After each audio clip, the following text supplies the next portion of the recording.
Hey, thanks for joining us for this video update. And honestly, what I'm about to share may be a little tough for you to hear. Adam and I have been talking since July about his ministry, and he let me know that this season of ministry is coming to a close for him, and at least for the time being, it means stepping out of ministry and into something else. So Adam's last Sunday on staff at MCC will be October 2nd. And I know that you have questions, and I know that because I've had a lot of questions that I've asked. Hey, what's led you to this decision? Yeah, when I left for sabbatical, I didn't really realize how needed it was. I was kind of operating out of pure momentum and letting the routines carry me through every day. But the reality was I'd arrived at burnout, and I didn't recognize it until I got some space. And the first 3 weeks away, I spent wrestling with my relationship with God and questions about that. I wanted to clarify who I was as a man, as a husband, and as a father. And those questions led to a larger question about my future here. And am I the right person to help lead MCC into its next chapter? And to that question, I got a clear answer of no. And after that, I got a clear answer that this season of ministry was coming to an end. Emily and I spent a lot of hours in prayer and talked through a lot of things and had a lot of conversations about our family and our future. And the clarity that I got was that it was time for us to begin thinking about what was next for our family. Those conversations, in those conversations, I began to notice the beginnings of characteristics and habits that could become devastating if not changed. And I noticed that I had no boundaries to protect my family. The static of church leadership is always on, but I let it stay too loud for too long, and my phone screen time was the clearest mirror of how away I was from my family, even when they were sitting in the same room. And I noticed things like I was lying to myself and shaping the truth of situations to become the most favorable version of myself. And in my burnout, I was becoming a people pleaser instead of leading.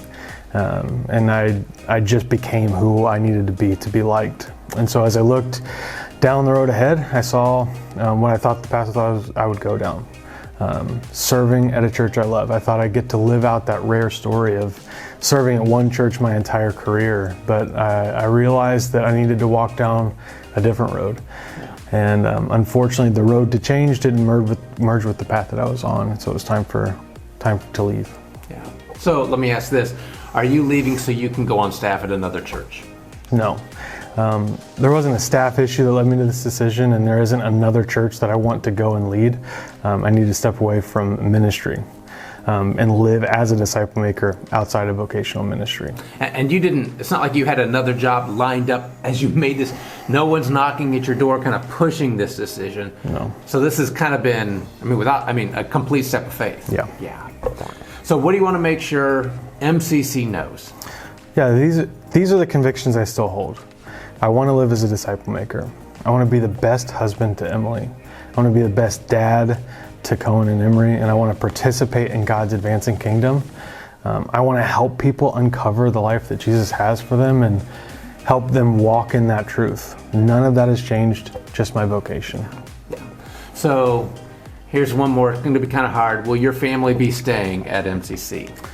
We will actually be stepping away from MCC, which will be hard because it's been home for so long. But we don't know exactly what the future holds, and we've stopped putting timelines on God's plan. So what we know is that we need to step away to create some space between my position on staff and our family's pursuit of Jesus. Yeah. And I know even in our conversations over the last several weeks, I've had to think and rethink the questions that I've asked you, and even after I've asked you questions, I think I've pulled them back off of the table or tried to think of a way to ask them in a different way. Well, listen, if you have other questions you'd like to ask Adam, or a thought you'd like to communicate, or just to let him know how much God has used him in your life to help you become more like Jesus, like I know he has helped me, you can email him at adam@exploremcc.org, and that email will remain active through the end of October, or you can send him a note here to our office, 1146 East Central Avenue, Miamisburg, 45342. Look, I know I've been struggling since Adam and I first spoke because we work so close together, and I was looking forward to that continuing. So my response has been really to mourn, not the loss of friendship, but the loss of this journey that we've walked together for, over a decade. Yeah. And I will miss you greatly, my friend. So. Same. Listen, the work continues, and so thanks for being part of that and helping God change people's lives here at MCC.